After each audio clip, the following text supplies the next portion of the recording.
Let me tell you a story about a little boy. You see, by the age of 12, this boy was done playing with toys.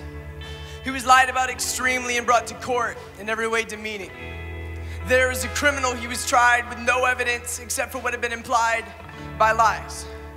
Convicted of his accusations, he soon found himself on consent probation.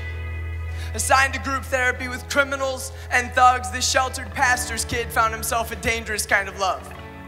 The man who was supposed to be his counselor began to tell him who he was, a criminal, disgusting, never to be loved. This desperate little boy began to believe the lies that he was told. He began to change his behavior, abandoning what he had claimed to know. By the age of 13, he was sprinting down a dark and dangerous road. Having his first smoke was the final knockout blow. Ages 12 to 15 were full of depression and hate, watching his own family fall apart because of the choices that he made.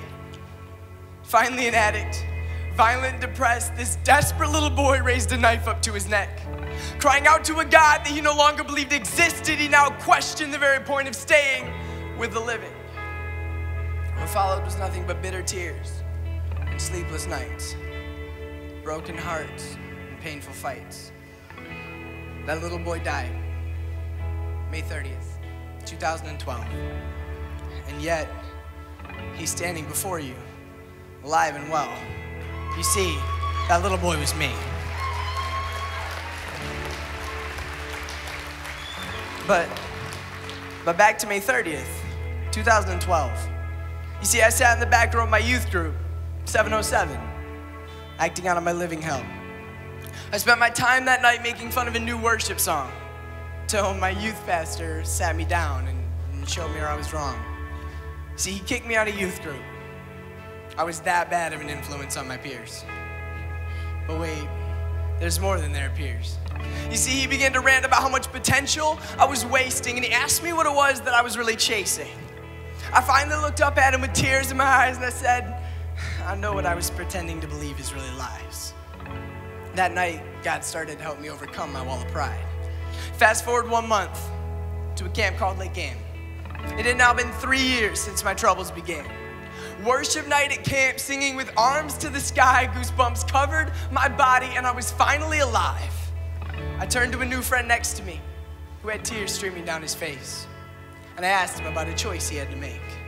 We walked side by side to the steps of the stage and knelt down on the ground where my life was truly changed. I looked up at the crowd who had their heads bowed in prayer, and I finally understood why I was really there. You see, these people, they cared about two guys they'd never met.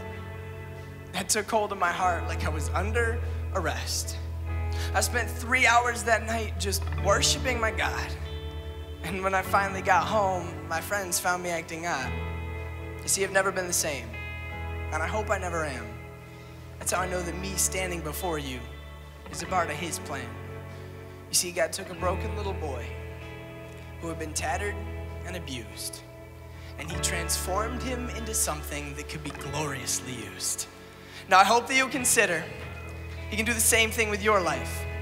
All you have to do is stop putting up a fight. If you accept a gift that's freely given as a payment for your sins, no matter what you've done or been through, I know that you can win. So thank you for your time. Just let me leave you with a verse. Romans 10, 9 and 10. Explain the how-to in simple words. If you confess with your mouth that Jesus is Lord and believe in your heart that God raised him from the dead, you will be saved. For with the heart one believes and is justified, and with the mouth one confesses and is saved. Lord, you are great.